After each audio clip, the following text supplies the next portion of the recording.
Let's do Rick from Canada. Rick, you are live on the Atheist Experience. What's up?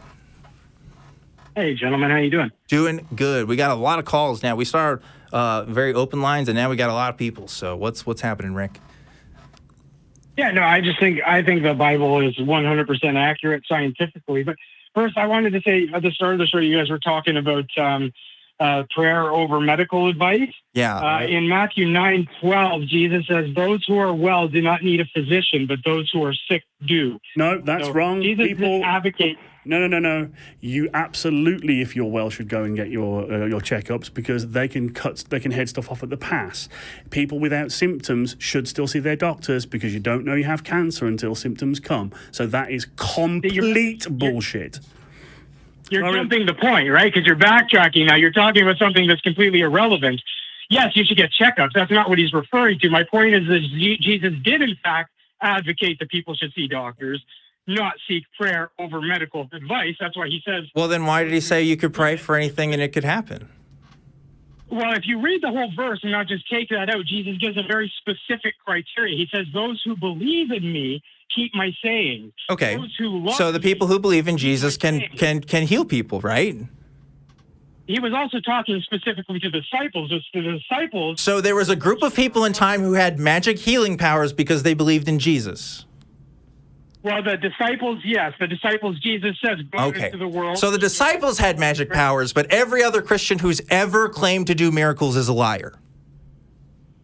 I'm not saying that they're a liar, but Jesus says if you have the faith of a mustard seed, you can move mountains. So it depends on one. 144,000, according to Revelations, has that kind of faith. Oh, okay. So there are people who can pray and heal things. So in other words, you are wrong, and people do pray and heal people, right? About 144,000. Only 144,000. Jesus' criteria. Only 144,000. I remember when Jesus said, "Yeah, only 144,000 people have my powers to heal people." That's what he said. And oh no, wait a minute, that's in the book of Revelation, which is from John of Patmos, which doesn't have anything to do with that verse. I'd pull it back a little bit. There was a vision from Jesus, right? Wasn't Revelations a vision from Jesus? Allegedly. We've talked to people who have visions of Jesus like every week, man. Why does John of Patmos get to have a special pass? Because those people didn't know Jesus. They weren't chosen. The disciples sit on the 12 thrones beside him. They're exalted above the rest of us. Okay, so the disciples are magic beings who have the power to heal. Human beings. Well, no, they're magic, right? They have supernatural powers. Do they not? Yes.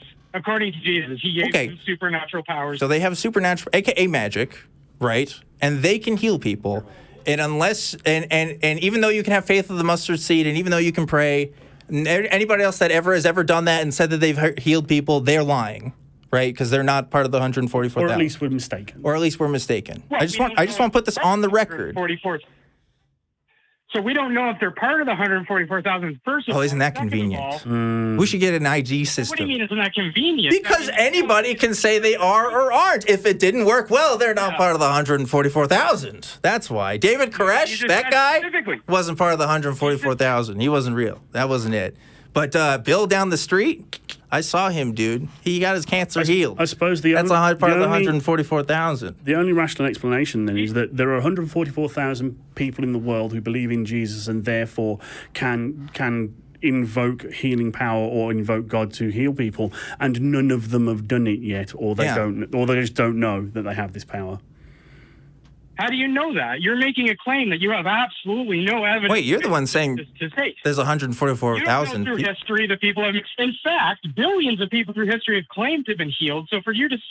but you're saying they're liars because only 144,000 can do it. And every time it's been actually empirically tested, it's been found to be bunk.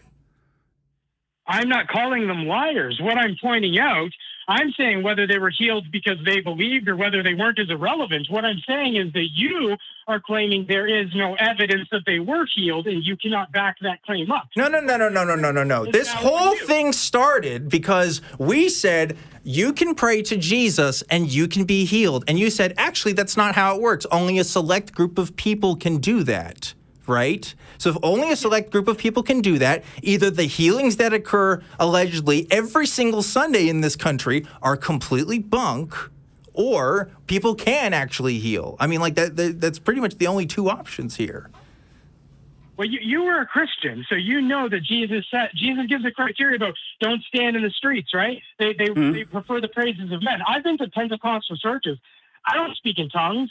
Paul actually really against that type of thing. So there's people that do it to be seen of men. So it's just like if you go to a hypnotist show and you play along, right? A lot of people think you're a hypnotist. That doesn't mean that those people are being real. Some of them are liars. Some of them believe it.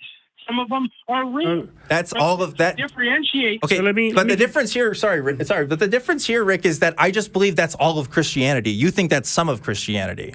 You think those Christians are the fake ones. I just think it's all like that. I think it's all, some people are real hardened believers. Some of them are shysters, and everything else is a spectrum in between. I just think that's it, right?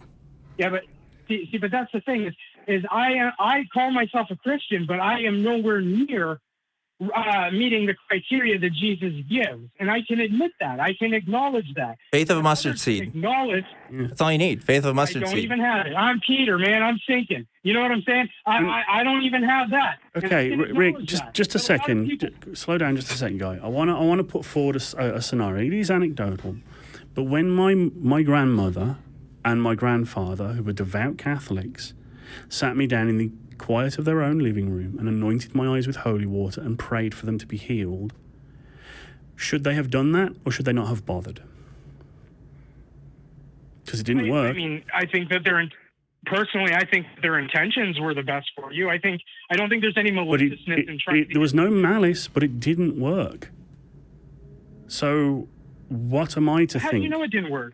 Because I'm still He's fucking blind. blind. Blind, my man. What do you mean? How do you know it didn't work? Do you see the screen over here? I can literally show you photos of my retinas. They are fucked. No, I'm sorry. I thought you meant for your faith. I didn't. No, my eyes. It doesn't mean blindness in his faith. He's called Jamie the Blind Limey. He's blind. So that is one example, but they believed. I have to believe they believed. I don't know their minds, but basically you're saying that my sainted grandmother and grandfather, who were both very devout and very religious all the way up to the time that they died, were just not one of the 144,000. They just weren't chosen. I mean, I don't think I'm chosen, so there's no ignorance. How do we tell? Is there a criteria? Is there a test we can do? Because that's what I'm interested in. Can we test it? If we can find these 144,000 wonderful people, there are lots and lots of people who are sick that could really use the help. Absolutely. But see, the whole point of life, right? You can't learn without suffering. You can't overcome suffering without suffering, right? Okay, then why did Jesus heal people then? Yeah, why intercede at all if suffering's going to teach you something? Right? What? Sorry, say again? Jesus' life of healing and resurrection was the proof to back up his message. His message was what was important.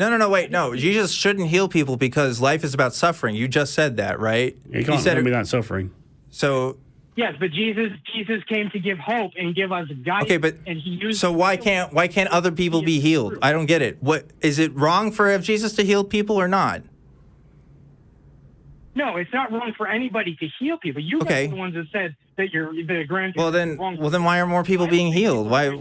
What's the difference here? I don't understand. I mean, if people are keeping, if the gentleman's your grandparents were keeping him from going to the hospital. No, they didn't do that. But they honestly thought that they were going to help my eyes recover. They thought that they could have them healed. My eyes can't be healed, not through any means that we know of right now. But they thought they could. And they believed it. And they prayed. And it didn't work. And this story is repeated ad infinitum around the world, around the country. And I talk to people on the daily who are praying to get better from their cancers and things like that. And I silently weep for them because I've never seen any evidence of it happening. And you're saying that it can, but you can't produce any evidence of it happening other than writings in a 2,000-year-old unsubstantiated book. But that's not true because Yeah, there's lots of documented cases, and you guys would just say it was coincidence, but there's lots of documented cases where cancers disappear, where things the doctors can't explain happen, and you guys will just chop it up to... Yes, the human immune system's a wonderful thing. It can do amazing cancer, shit. Guess what? Jamie's not going to wake up tomorrow and have his eyes suddenly healed. Isn't it interesting that cancer can go into remission, but Jamie's condition can't? Why is that? Why doesn't blindness go into remission? Because we have an understanding of how biology works, right? And even though there's a lot we don't understand about cancer, we know it sometimes goes into remission, and that's why it's a coincidence. We've never seen somebody who has blindness and suddenly can just see. That's just not a thing. Unless it's some kind of neurological thing which we understand. Right. They took a brain damage or something like that. Yeah. But my brain's fine. It's the eyes themselves that are screwed, and you can't heal that. So you're saying that there's never been anybody in history, even documented, that was blind and one day woke up and could see. You're saying that's never happened? Not without a actual physical explanation. And if they said that they did, I mean, there's always people that lie. I mean, it'd have to be tested. Anecdotal evidence isn't evidence. But they don't just wake up one day and say, "Oh, suddenly I have perfect 20/20 vision." Yeah. Because they're just better after something like what Jamie has. I'm not talking about like temporary illnesses that can cause blindness, right? Things that can be symptomatic of other causes. That's obviously different. I'm talking about the structural damage that Jamie has in his eyes, right? That doesn't just magically heal itself. The damage to my eyes is as permanent and irreversible as someone who's had their hand cut off. You can't regrow a hand. I can't regrow my retinas. Okay. And no amount of prayer is going to regrow that hand or regrow my retinas. And if you can prove otherwise, please do. Yes, I'd like please to do, see. Rick. But through history, that's what I'm saying, is people have claimed this. So you can't... They've claimed it. It's just a claim. It's an anecdote. No testing, no evidence. And it's your claim that you can never be healed, when we have seen people wake up the next day and they were healed. Rick, are you gonna find somebody to heal Jamie? Yeah. Yeah, you're gonna change that? All of the optometrists? How are we gonna test this, Jamie? Yeah. What are we gonna do? Well, sorry, Jamie. I said Rick. But how are we going to test this, Rick? What are we going to do? And there's plenty of evidence. Every optometrist I've ever been to, the understandings we have about how biology works and how cells heal and how scar tissue happens and more and more and more. Maybe one day, medicine, actual science will be able to heal my condition. But religion has never ever done anything of that nature that provably. It's always been anecdote. It's always been a story. Someone said, I saw it. I was there. I saw them healed. But did you prove it? Can you prove it? Was it a lie? Was it a sham? Often it is. And so unless you can, in controlled, properly monitored medical environs, show me the power of prayer to heal, I'm not going to believe it.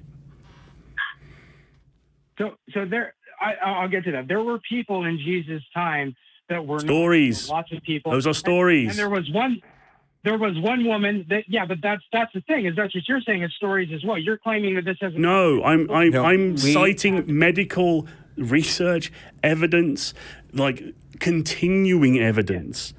Like this, I'm not just reading out of a 2,000-year-old book. I'm citing actual science. Not. So you keep going to a 2,000-year-old book, but I'm trying to explain to you that we have lots of occurrences where things miraculously change. You have lots of stories, uncorroborated, unprovable stories.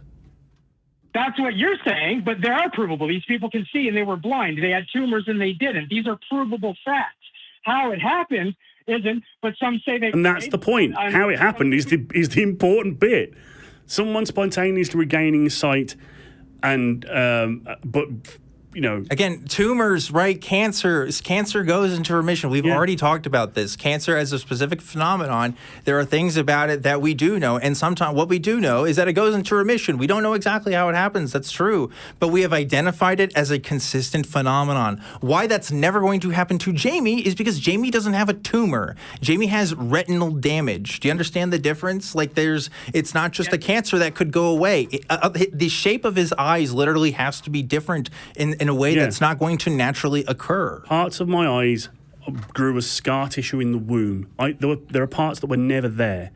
And no amount, unless they pioneer some kind of stem cell research that allows them to grow new eyes and attach them to the optical nerve, which they are looking into, promising work. But never has a prayer done it. Never has a spirit healer done it. And I've never seen any provable notion that it's ever been done. Only ever stories, only ever anecdotes, and usually from biased sources. You know, of course, a priest is going to say that it's a miracle. It's in his best interest. Yeah. So I like the woman with the blood disorder, she had to seek Jesus out. She ran up through the crowd and slipped her way through and touched him. You don't have the faith to do it. So no offense to you, but you're seeking something you don't care to try. You're seeking something I have tried. No. I've tried. I've been to a spiritual healer. Rick, you don't fucking know Jamie. What? You don't even know his fucking last name. What the fuck do you think you know about his life and his intentions, Rick? Yeah. No, fuck you, Rick. Bit presumptuous, dude. Yeah, fuck you. Hey, listen, guess what? People get healed and don't believe in Jesus anyway, right? Like, that also fucking happens. So it sounds like it's fucking random. It's not like cancer remissions don't happen to non-Christians as well. Yeah. Here's the thing, Rick. You believe in this shit so much, get someone to pray for Jamie and heal his shit. Prove yourself. Otherwise, you're just talking stories. Yep. Right? That's it. And all you will ever believe in is stories. End of day. Period. Unless you have something to show for it, which I know you don't. So I'm letting you go. Spicy. Yeah, I don't give a shit. Fuck that guy. When you start saying you never honestly sought out. Yeah, you didn't believe. You didn't really believe. That's all they have to go back on because they have nothing else to show for themselves. Yeah. Absolutely nothing. Does he have a video of him praying for somebody and having somebody healed? Absolutely not. He has stories. And he will always have stories. That's it. Anecdotes. Oh, well. Nice try, Rick. Nice try, Rick. But try again. No, don't actually try again. But seriously, go pray and go find some people who are apparently good at this healing thing, the 144,000 that you're talking about. And yeah, maybe then we'll talk. But until we do, we just have stories.